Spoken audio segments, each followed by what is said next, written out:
Biffy has fallen in love. Well, he fell in love. Then he lost the girl. Like he couldn't find her. Then he forgot her last name. And the name of his hotel. Is it really better to have loved and lost? P.G. Wodehouse.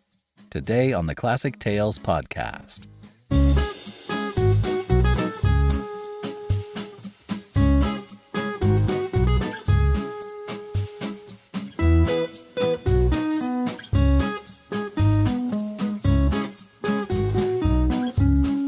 Welcome to the Classic Tales podcast. Thank you for listening. Many, many thanks to those of you who have so generously donated to Basil's Student Residency Fund. Last week we discovered that Basil, my eldest, after 4 years at our local art academy, was accepted for a month-long residency to the New York Academy of Art, and they gave him a merit-based scholarship. We are so proud of him. But we've come up a bit short, and we need some help to get him there. We need to raise $6,000, and we are halfway there. Thank you so much for helping him out. We've been blown away by the generosity of our parents, friends, family members, and especially you. We're very excited about how this is going, but things are kind of slowing down. We're still $3,000 shy of what we need to send our boy to New York for the experience of a lifetime. Basil has actually been on the podcast team. He grew up doing this. He started proofing the podcast for me when he was in 7th grade, and he did it all through high school. So if you've listened to Pride and Prejudice, Uncle Silas, or the first Arsène Lupin stories, you've heard his work. I've set up a GoFundMe account for Basil, and all of the proceeds go directly to fund his residency. It's actually not connected to me or the podcast at all. It all goes to help Basil make this next milestone in what is sure to be an illustrious art career. The link can be found in the description of this week's episode. Thank you so very much. It really wouldn't happen without your help. And now, Carry On Jeeves, Part 6 of 10, by P.G. Wodehouse.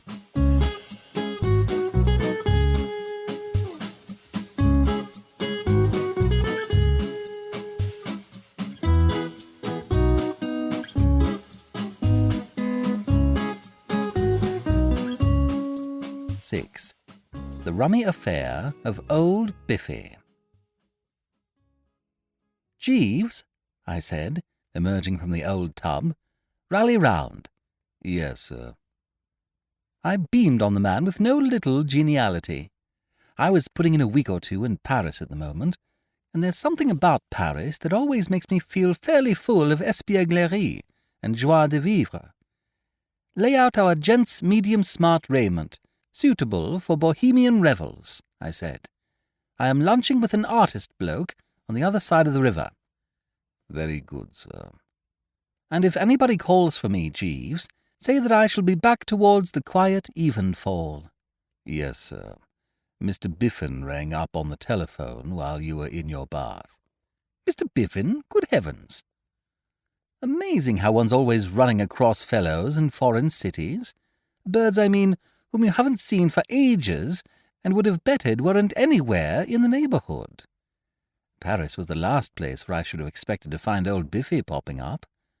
There was a time when he and I had been lads about town together, lunching and dining together practically every day. But some 18 months back, his old godmother had died and left him that place in Herefordshire, and he had retired there to wear gaiters and prod cows in the ribs and generally be the country gentleman and landed proprietor.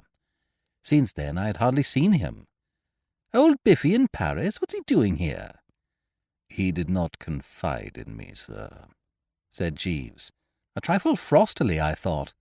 It sounded somehow as if he didn't like Biffy, and yet they had always been matey enough in the old days. "Where's he staying?" "At the Hotel Avenida, Rue de Colisée, sir. He informed me that he was about to take a walk and would call this afternoon." "Well, if he comes when I'm out, tell him to wait. And now, Jeeves, mes gants, mon chapeau, et les wanguilles, monsieur. I must be popping." It was such a corking day, and I had so much time in hand that near the Sorbonne I stopped my cab, deciding to walk the rest of the way, and I had hardly gone 3 steps and a half when there on the pavement before me stood old Biffy in person. If I'd completed the last step, I should have rammed him. "Biffy!" I cried. "Well, well, well!" He peered at me in a blinking kind of way, rather like one of his Herefordshire cows prodded unexpectedly while lunching. "Bertie," he gurgled, in a devout sort of tone. "Thank God." He clutched my arm. "Don't leave me, Bertie. I'm lost." "What do you mean, lost?"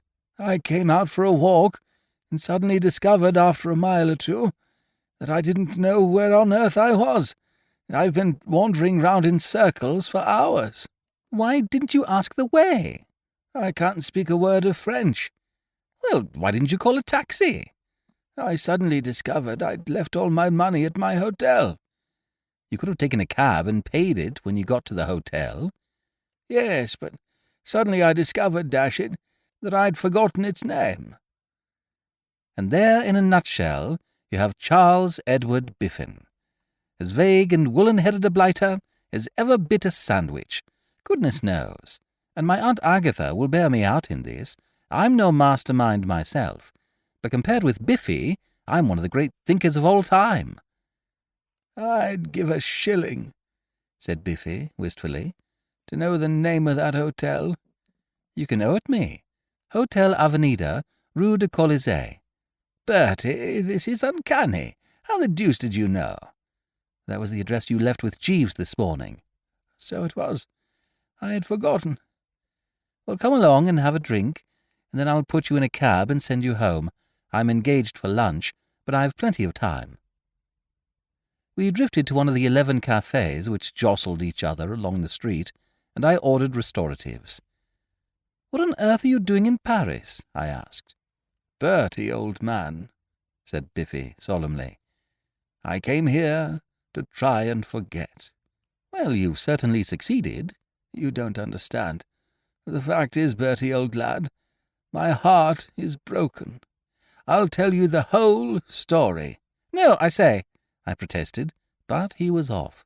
"Last year," said Biffy, "I buzzed over to Canada to do a bit of salmon fishing."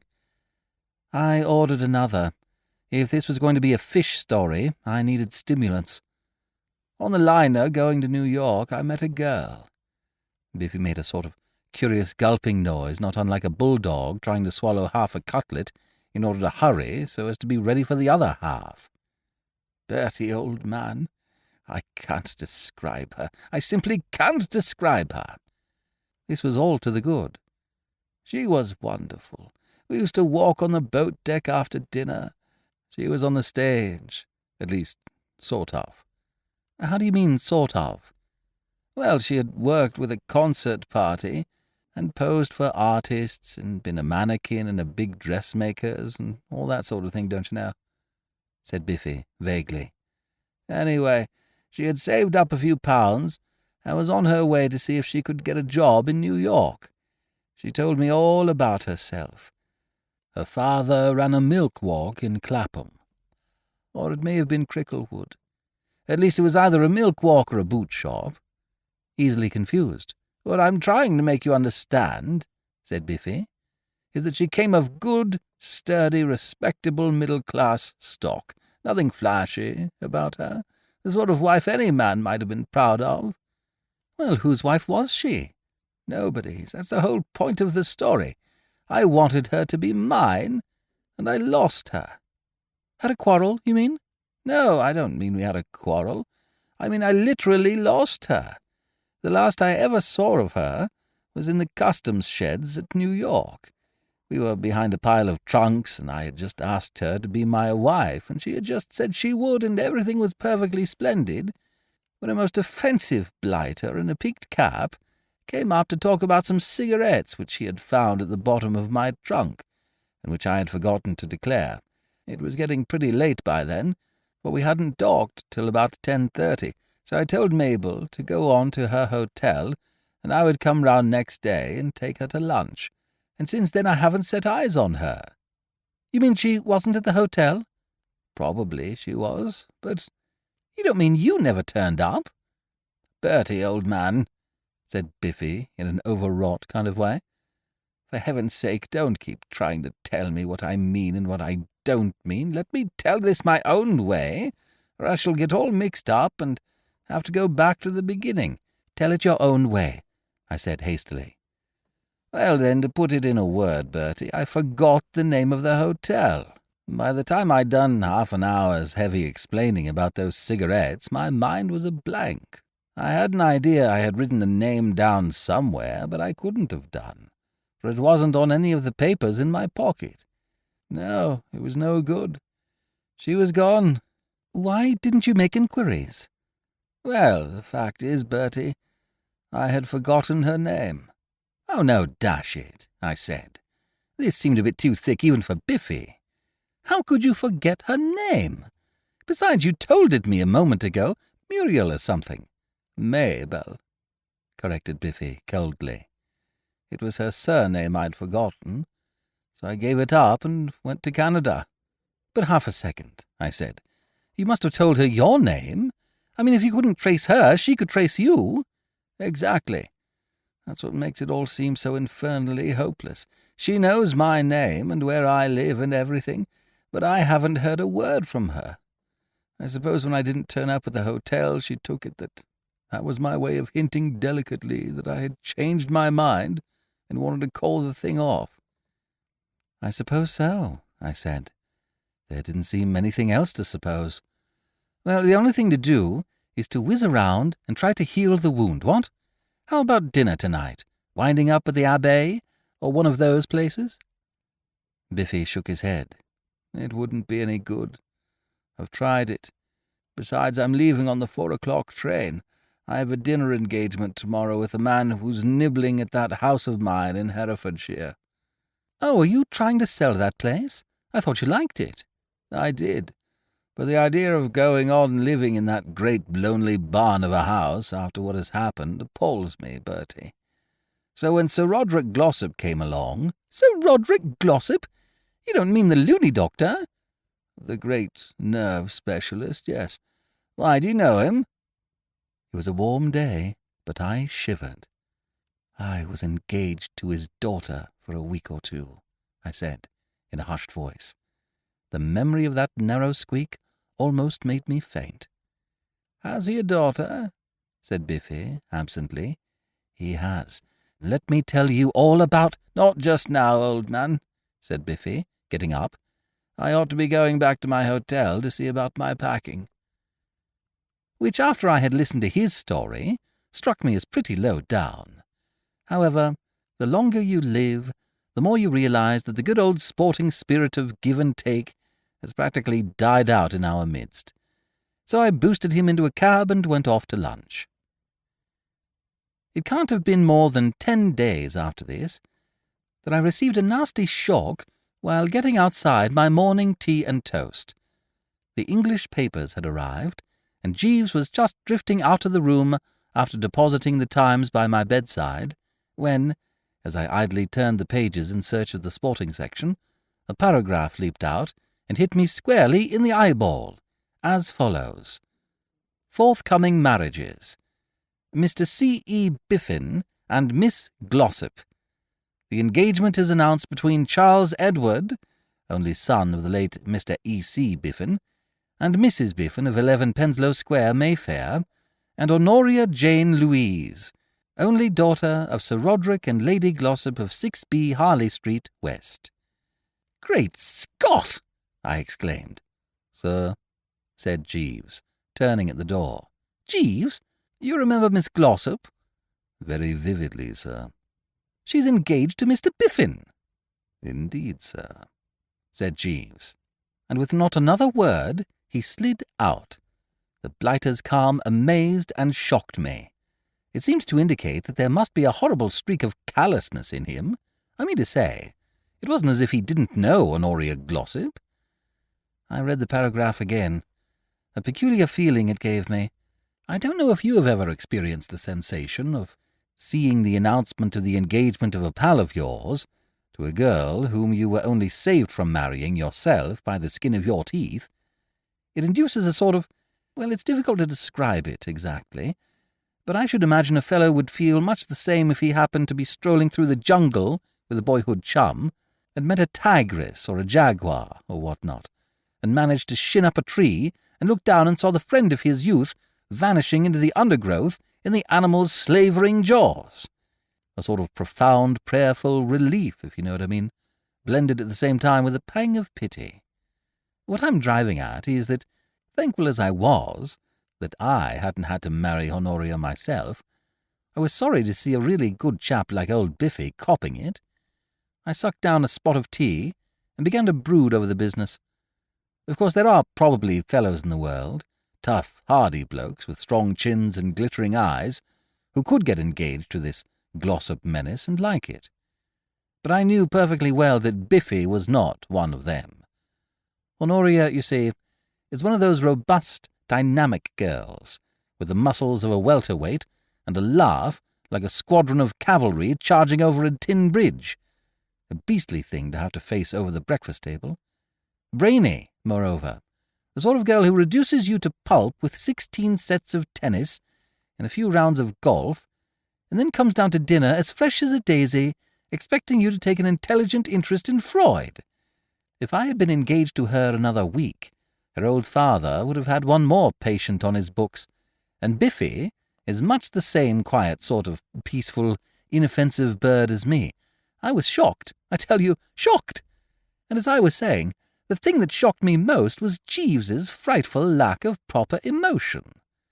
The man happening to trickle in at this juncture, I gave him one more chance to show some human sympathy. "You got the name correctly, didn't you, Jeeves?" I said. "Mr. Biffin is going to marry Honoria Glossop, the daughter of the old boy with the egg-like head and the eyebrows." "Yes, sir. Which suit would you wish me to lay out this morning?" And this, mark you, from the man who, when I was engaged to the Glossop, strained every fibre in his brain to extricate me. It beat me. I couldn't understand it. "The blue with the red twill," I said coldly. My manner was marked, and I meant him to see that he had disappointed me sorely. About a week later, I went back to London, and scarcely had I got settled in the old flat when Biffy blew in. One glance was enough to tell me that the poisoned wound had begun to fester. The man did not look bright. No, there was no getting away from it. Not bright. He had that kind of stunned, glassy expression which I used to see on my own face, in the shaving mirror, during my brief engagement to the Glossop pestilence. However, if you don't want to be one of the "what is wrong with this picture" brigade, you must observe the conventions. So I shook his hand as warmly as I could. "Well, well, old man," I said. "Congratulations." "Thanks," said Biffy, wanly, and there was rather a weighty silence. "Bertie," said Biffy, after the silence had lasted about 3 minutes. "Hello?" "Is it really true?" "What?" "Oh, nothing," said Biffy, and conversation languished again. After about a minute and a half he came to the surface once more. "Bertie?" "Still here, old thing? What is it?" "I say, Bertie, is it really true that you were once engaged to Honoria?" "It is." Biffy coughed. "How did you get out? I mean, what was the nature of the tragedy that prevented the marriage?" "Jeeves worked it. He worked out the entire scheme." "I think before I go," said Biffy thoughtfully, "I'll just step into the kitchen and have a word with Jeeves." I felt that the situation called for complete candour. "Biffy, old egg," I said, as man to man, "do you want to oil out of this thing?" "Bertie, old cork," said Biffy earnestly, "as one friend to another, I do." "Then why the dickens did you ever get into it?" "I don't know. Why did you?" Well, it sort of happened. And it sort of happened with me. You know how it is when your heart's broken. A kind of lethargy comes over you. You get absent-minded and cease to exercise proper precautions, and the first thing you know, you're for it. I don't know how it happened, old man, but there it is. And what I want you to tell me is, what's the procedure?" "You mean, how does a fellow edge out?" "Exactly. I don't want to hurt anybody's feelings, Bertie, but I can't go through with this thing. The shot is not on the board. For about a day and a half I thought it might be all right, but now— You remember that laugh of hers?" "I do." "Well, there's that. And then all this business of never letting a fellow alone, improving his mind and so forth." I know. Very well, then. What do you recommend? What did you mean when you said that Jeeves worked a scheme?" "Well, you see, old Sir Roderick, who's a loony doctor, and nothing but a loony doctor, however much you may call him a nerve specialist, discovered that there was a modicum of insanity in my family. Nothing serious, just one of my uncles. Used to keep rabbits in his bedroom, and the old boy came to lunch here to give me the once-over, and Jeeves arranged matters so that he went away firmly convinced that I was off my onion." "I see," said Biffy, thoughtfully. "The trouble is there isn't any insanity in my family." "None?" It seemed to me almost incredible that a fellow could be such a perfect chump as dear old Biffy without a bit of assistance.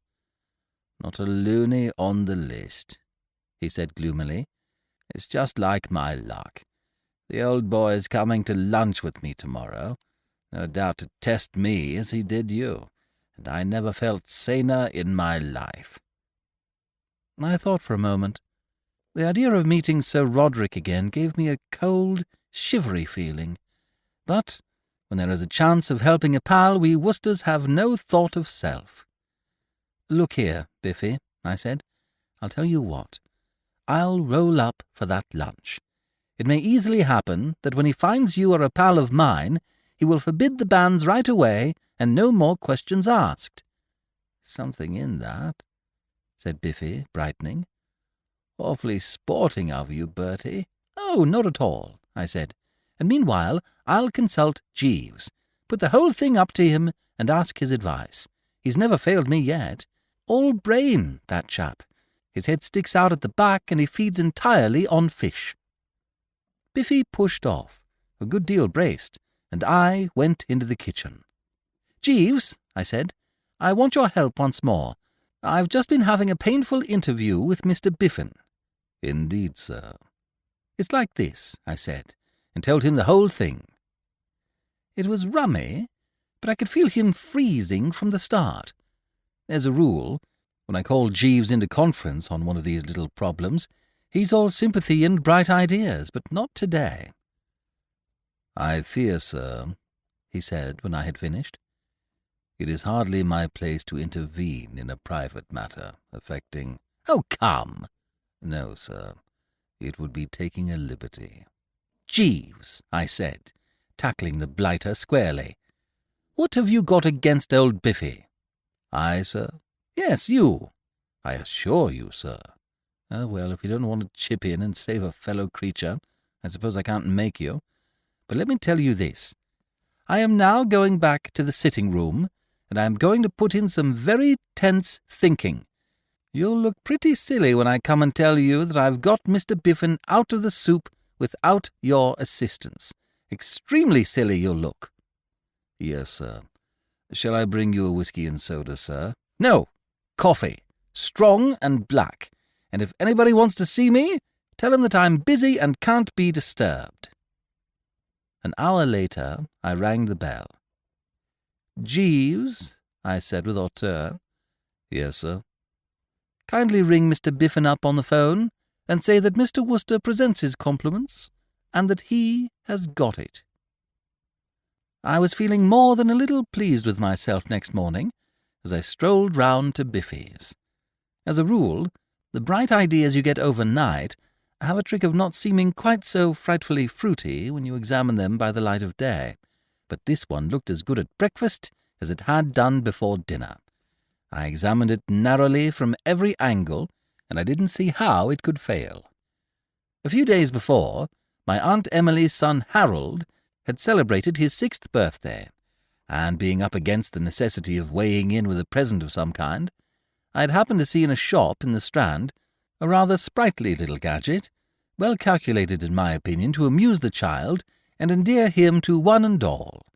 It was a bunch of flowers and a sort of holder, ending in an ingenious bulb attachment, which, when pressed, shot about 1.5 pints of pure spring water into the face of any one who was ass enough to sniff at it.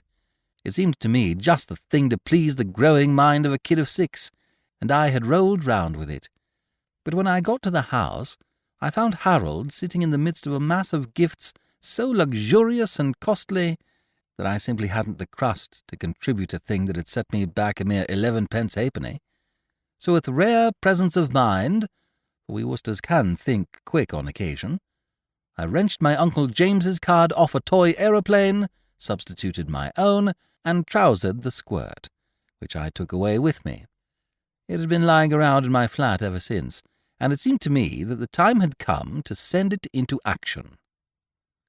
"Well," said Biffy, anxiously, as I curvetted into his sitting-room.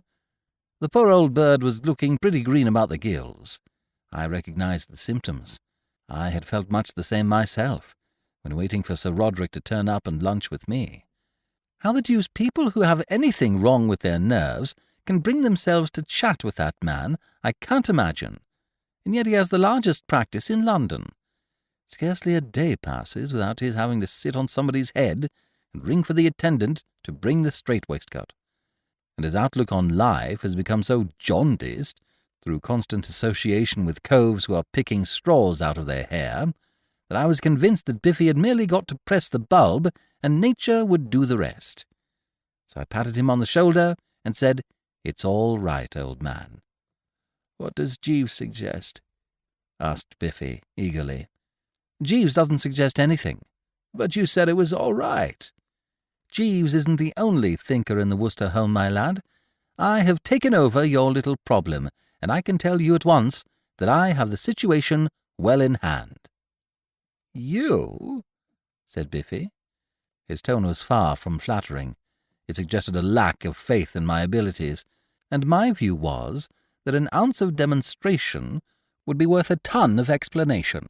I shoved the bouquet at him. "Are you fond of flowers, Biffy?" I said. "Eh? Smell these." Biffy extended the old beak in a careworn sort of way, and I pressed the bulb as per printed instructions on the label. I do like getting my money's worth. 11 pence halfpenny the thing had cost me, and it would have been cheap at double. The advertisement on the outside of the box had said that its effects were indescribably ludicrous, and I can testify that it was no overstatement. Poor old Biffy leaped 3 feet in the air and smashed a small table. "There," I said. The old egg was a trifle incoherent at first, but he found words fairly soon, and began to express himself with a good deal of warmth. "Calm yourself, laddie," I said, as he paused for breath.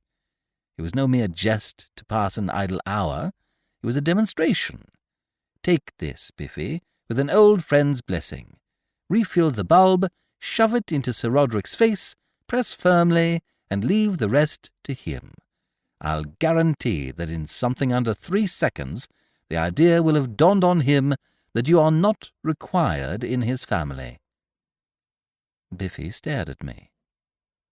"Are you suggesting that I squirt Sir Roderick?" "Absolutely. Squirt him good. Squirt as you have never squirted before." "But—" He was still yammering at me in a feverish sort of way when there was a ring at the front door bell. "Good Lord!" cried Biffy, quivering like a jelly. "There he is.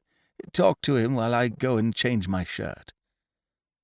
I had just time to refill the bulb and shove it beside Biffy's plate when the door opened and Sir Roderick came in. I was picking up the fallen table at the moment, and he started talking brightly to my back. "Good afternoon. I trust I am not Mr. Worcester." I'm bound to say I was not feeling entirely at my ease. There is something about the man that is calculated to strike terror into the stoutest heart. If ever there was a bloke at the very mention of whose name it would be excusable for people to tremble like aspens, That bloke is Sir Roderick Glossop. He has an enormous bald head, all the hair which ought to be on it seeming to have run into his eyebrows, and his eyes go through you like a couple of death rays. "How are you, how are you, how are you?" I said, overcoming a slight desire to leap backwards out of the window. "Long time since we met, what?" "Nevertheless, I remember you most distinctly, Mr. Wooster." "That's fine," I said. "Old Biffy asked me to come and join you in mangling a bit of lunch." He waggled the eyebrows at me. "Are you a friend of Charles Biffin?" "Oh, rather. Been friends for years and years." He drew in his breath sharply, and I could see that Biffy's stock had dropped several points. His eye fell on the floor, which was strewn with things that had tumbled off the upset table. "Have you had an accident?" he said. "Nothing serious," I explained. "Old Biffy had some sort of fit or seizure just now and knocked over the table." "A fit? "Or seizure." Is he subject to fits?" I was about to answer when Biffy hurried in. He had forgotten to brush his hair, which gave him a wild look, and I saw the old boy direct a keen glance at him. It seemed to me that what you might call the preliminary spade work had been most satisfactorily attended to, and that the success of the good old bulb could be in no doubt whatever. Biffy's man came in with the nose-bags, and we sat down to lunch. It looked at first as though the meal was going to be one of those complete frosts which occur from time to time in the career of a constant luncher-out.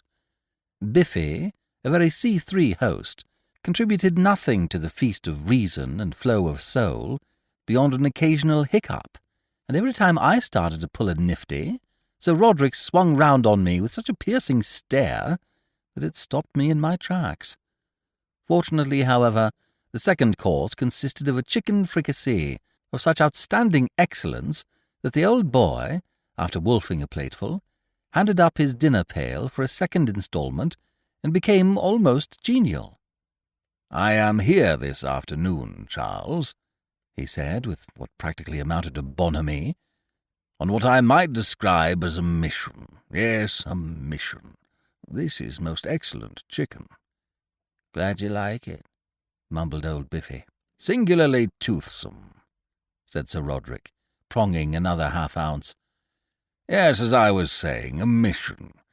You young fellows nowadays are, I know, content to live in the centre of the most wonderful metropolis the world has seen, blind and indifferent to its many marvels.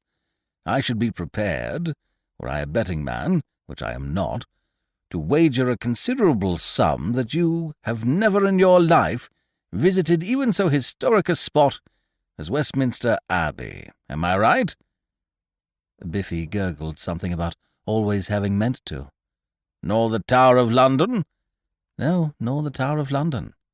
"And there exists at this very moment, not 20 minutes by cab from Hyde Park Corner, the most supremely absorbing and educational collection of objects, both animate and inanimate, gathered from the four corners of the empire, that has ever been assembled in England's history. I allude to the British Empire exhibition now situated at Wembley." "Leslie Henson told me one about Wembley yesterday," I said, to help on the cheery flow of conversation. "Stop me if you've heard it before. Chap goes up to deaf chap outside the exhibition and says, 'Is this Wembley?' 'Hey?' says deaf chap. 'Is this Wembley?' says chap. 'Hey?' says deaf chap. 'Is this Wembley?' says chap. 'No, Thursday,' says deaf chap. I mean, what?" The merry laughter froze on my lips. Sir Roderick sort of just waggled an eyebrow in my direction, and I saw that it was back to the basket for Bertram. I never met a man who had such a knack of making a fellow feel like a waste product. "Have you yet paid a visit to Wembley, Charles?" he asked. "No? Precisely as I suspected. Well, that is the mission on which I am here this afternoon. Honoria wishes me to take you to Wembley. She says it will broaden your mind, in which view I am at one with her. We will start immediately after luncheon." Biffy cast an imploring look at me. "You'll come too, Bertie?" There was such agony in his eyes that I only hesitated for a second. A pal is a pal. Besides, I felt that, if only the bulb fulfilled the high expectations I had formed of it, the merry expedition would be cancelled in no uncertain manner. "Or rather," I said. "We must not trespass on Mr. Wooster's good nature," said Sir Roderick, looking pretty puff-faced. "Oh, that's all right," I said. "I've been meaning to go to the good old exhibition for a long time. I'll slip home and change my clothes and pick you up here in my car." There was a silence. Biffy seemed too relieved at the thought of not having to spend the afternoon alone with Sir Roderick to be capable of speech, and Sir Roderick was registering silent disapproval. And then he caught sight of the bouquet by Biffy's plate. "Ah, flowers," he said. "Sweet peas, if I am not in error. A charming plant, pleasing alike to the eye and the nose." I caught Biffy's eye across the table. It was bulging, and a strange light shone in it. "Are you fond of flowers, Sir Roderick?" he croaked. "Extremely." "Smell these." Sir Roderick dipped his head and sniffed.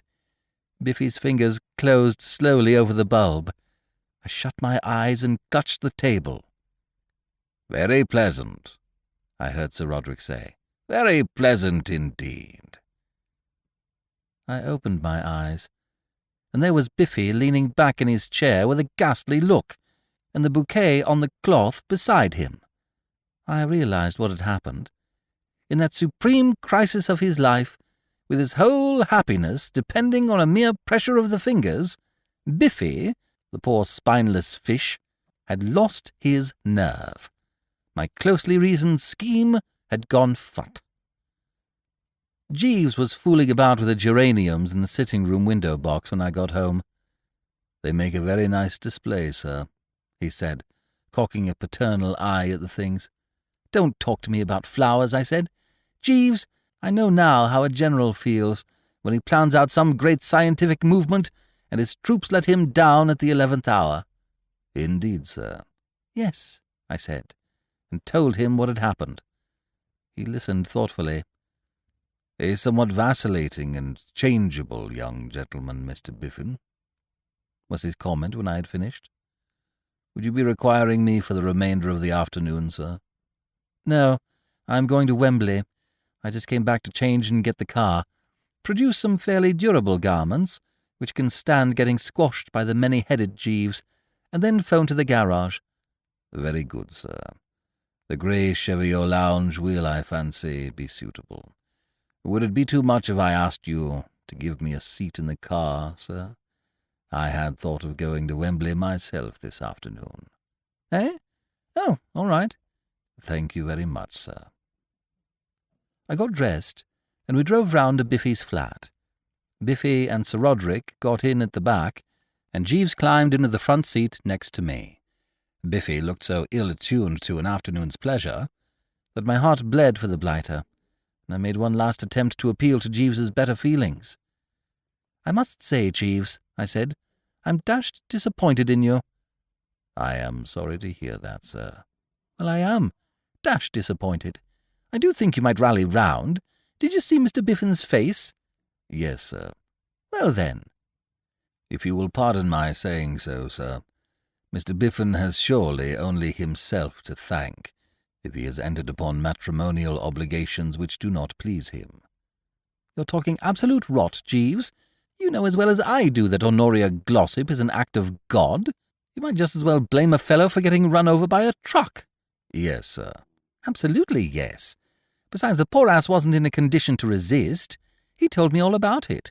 He had lost the only girl he had ever loved, and you know what a man's like when that happens to him."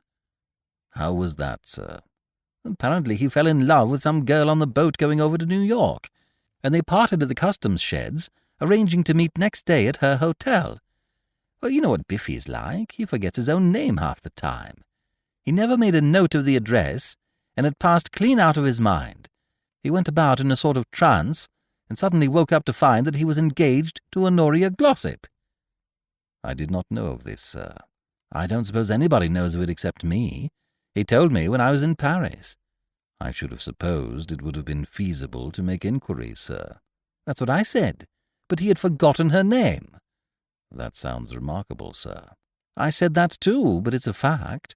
All he remembered was that her Christian name was Mabel. Well, you can't go scouring New York for a girl named Mabel, what? I appreciate the difficulty, sir. Well, there it is, then. I see, sir. We had got into a mob of vehicles outside the exhibition by this time, and some tricky driving being indicated, I had to suspend the conversation. We parked ourselves eventually and went in. Jeeves drifted away, and Sir Roderick took charge of the expedition. He headed for the Palace of Industry, with Biffy and myself trailing behind. Well, I've never been much of a lad for exhibitions.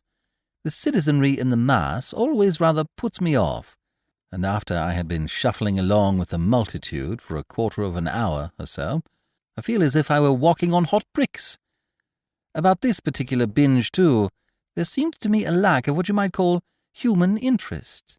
I mean to say, millions of people, no doubt, are so constituted that they scream with joy and excitement at the spectacle of a stuffed porcupine fish or a glass jar of seeds from Western Australia, but not Bertram. No. If you take the word of one who would not deceive you, not Bertram. By the time we had tottered out of the Gold Coast village and were working towards the Palace of Machinery, everything pointed to my shortly executing a quiet sneak in the direction of that rather jolly Planters' Bar in the West Indian section. Sir Roderick had whizzed us past this at a high rate of speed, it touching no chord in him. But I had been able to observe that there was a sprightly sportsman behind the counter, mixing things out of bottles and stirring them up with a stick in long glasses that seemed to have ice in them, and the urge came upon me to see more of this man. I was about to drop away from the main body and become a straggler when something pawed at my coat sleeve. It was Biffy, and he had the air of one who has had about sufficient. There are certain moments in life when words are not needed. I looked at Biffy, and Biffy looked at me. A perfect understanding linked our two souls. 3 minutes later, we had joined the Planters. I have never been in the West Indies, but I am in a position to state that in certain of the fundamentals of life, they are streets ahead of our European civilization. The man behind the counter, as kindly a bloke as I ever wished to meet, seemed to guess our requirements the moment we hove in view. Scarcely had our elbows touched the wood before he was leaping to and fro, bringing down a new bottle with each leap. A planter, apparently, does not consider he has had a drink unless it contains at least 7 ingredients, and I'm not saying, mind you, that he isn't right. The man behind the bar told us the things were called green swizzles, and if ever I marry and have a son, Green Swizzle Worcester is the name that will go down on the register, in memory of the day his father's life was saved at Wembley.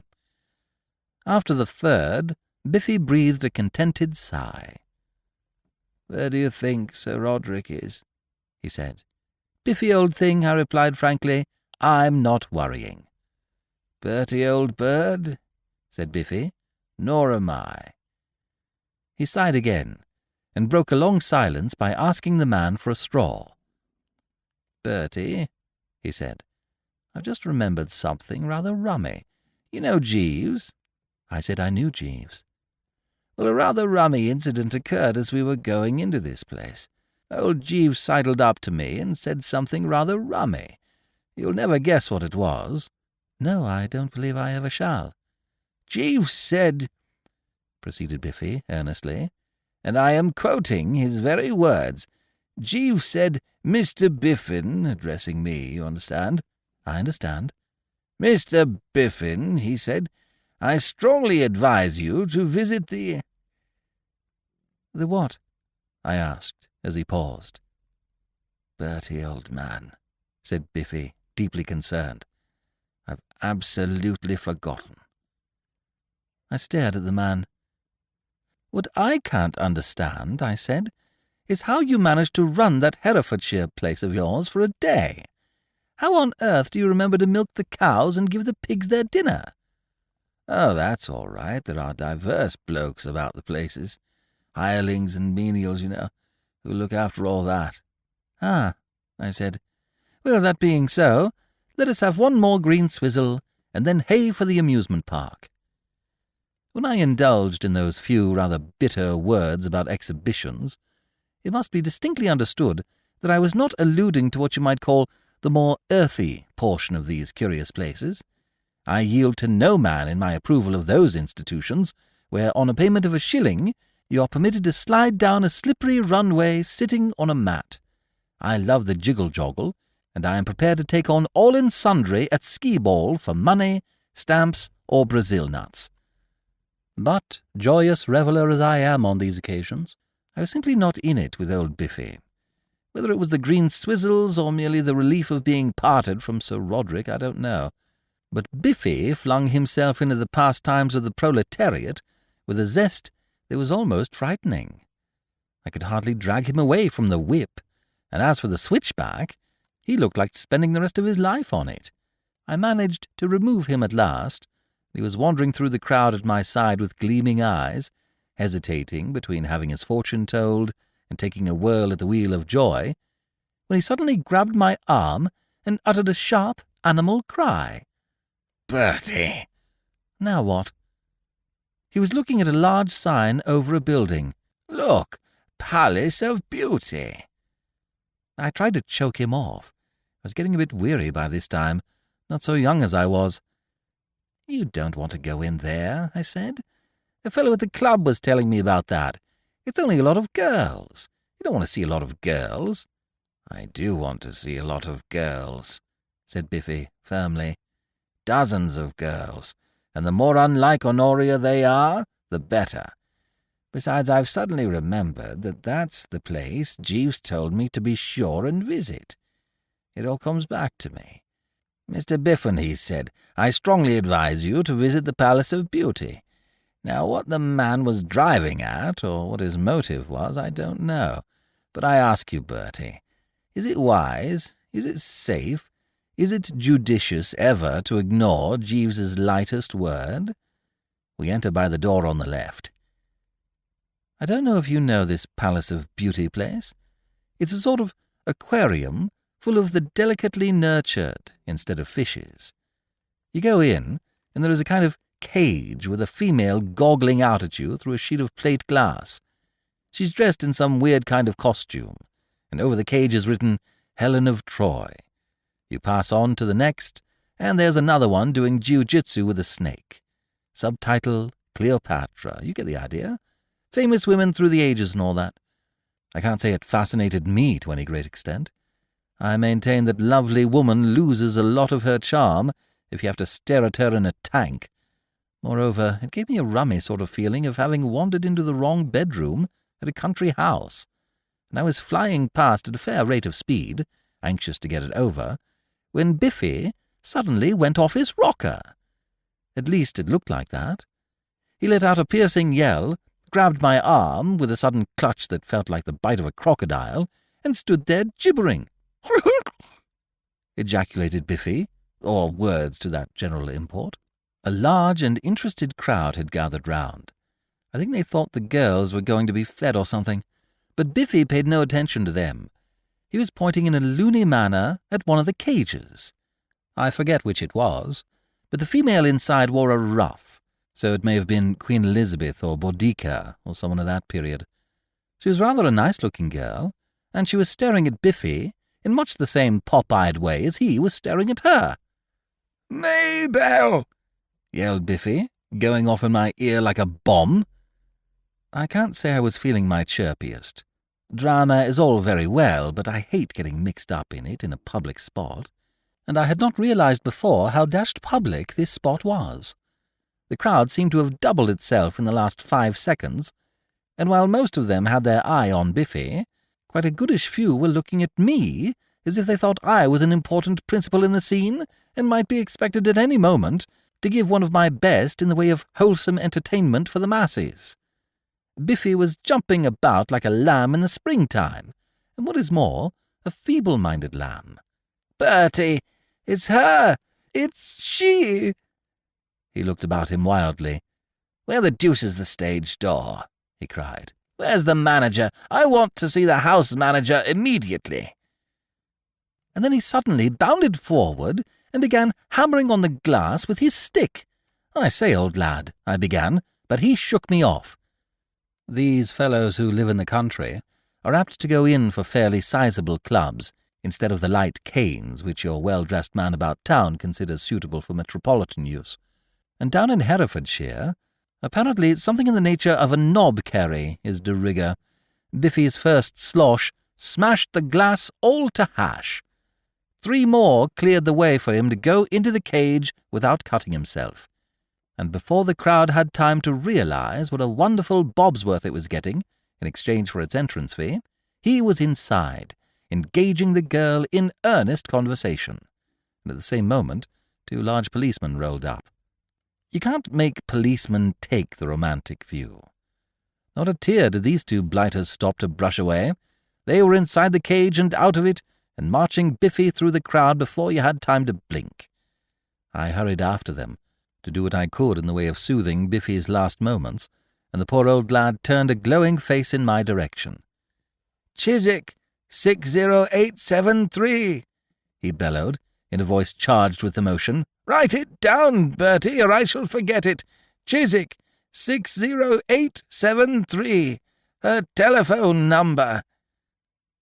And then he disappeared, accompanied by about 11,000 sightseers, and a voice spoke at my elbow. "Mr. Wooster, what is the meaning of this?" Sir Roderick, with bigger eyebrows than ever, was standing at my side. "It's all right," I said. "Poor old Biffy's only gone off his crumpet." He tottered. "What?" "Had a sort of fit or seizure, you know." "Another?" Sir Roderick drew a deep breath. "And this is the man I was about to allow my daughter to marry," I heard him mutter. I tapped him in a kindly spirit on the shoulder. It took some doing, mark you, but I did it. "If I were you," I said, "I should call that off. Scratch the fixture. Wash it out absolutely, is my advice." He gave me a nasty look. "I do not require your advice, Mr. Wooster. I had already arrived independently at the decision of which you speak. Mr. Wooster, you are a friend of this man, a fact which should in itself have been sufficient warning to me. You will, unlike myself, be seeing him again. Kindly inform him, when you do see him, that he may consider his engagement at an end." "Right-ho," I said, and hurried off after the crowd. It seemed to me that a little bailing out might be in order. It was about an hour later that I shoved my way out to where I had parked the car. Jeeves was sitting in the front seat, brooding over the cosmos. He rose courteously as I approached. "You are leaving, sir?" "I am." "And Sir Roderick, sir?" "Not coming. I am revealing no secrets, Jeeves, when I inform you that he and I have parted brass rags. Not on speaking terms now." "Indeed, sir. And Mr. Biffin, will you wait for him?" "No, he's in prison." "Really, sir?" "Yes, laden down with chains in the deepest dungeon beneath the castle moat. I tried to bail him out, but they decided on second thoughts to coop him up for the night." "What was his offence, sir?" "You remember that girl of his I was telling you about? He found her in a tank at the Palace of Beauty and went after her by the quickest route, which was via a plate-glass window. He was then scooped up and borne off in irons by the constabulary." I gazed sideways at him. It is difficult to bring off a penetrating glance out of the corner of your eye, but I managed it. "Jeeves," I said, "there is more in this than the casual observer would suppose. You told Mr. Biffin to go to the Palace of Beauty. Did you know the girl would be there?" "Yes, sir." This was most remarkable and rummy to a degree. "Dash it, do you know everything?" "Oh, no, sir," said Jeeves with an indulgent smile, humouring the young master. "Well, how did you know that?" "I happen to be acquainted with the future Mrs. Biffin, sir." "I see. Then you knew all about that business in New York?" "Yes, sir. And it was for that reason that I was not altogether favourably disposed towards Mr. Biffin when you were first kind enough to suggest that I might be able to offer some slight assistance." I mistakenly supposed that he had been trifling with the girl's affections, sir. But when you told me the true facts of the case, I appreciated the injustice I had done to Mr. Biffin, and endeavoured to make amends. Well, he certainly owes you a lot. He's crazy about her. That is very gratifying, sir. And she ought to be pretty grateful to you, too.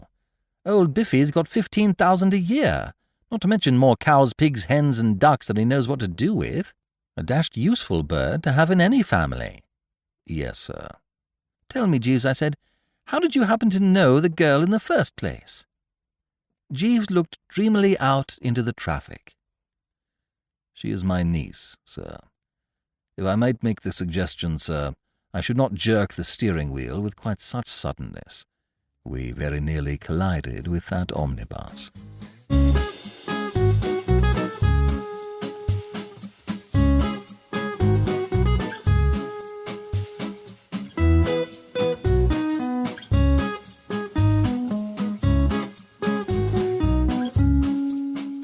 This is B.J. Harrison.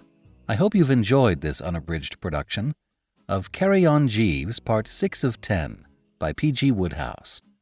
If you have enjoyed this book, please make a donation to Basil Harrison's New York Student Residency GoFundMe page and help Basil to make a splash in this critical milestone in his art career.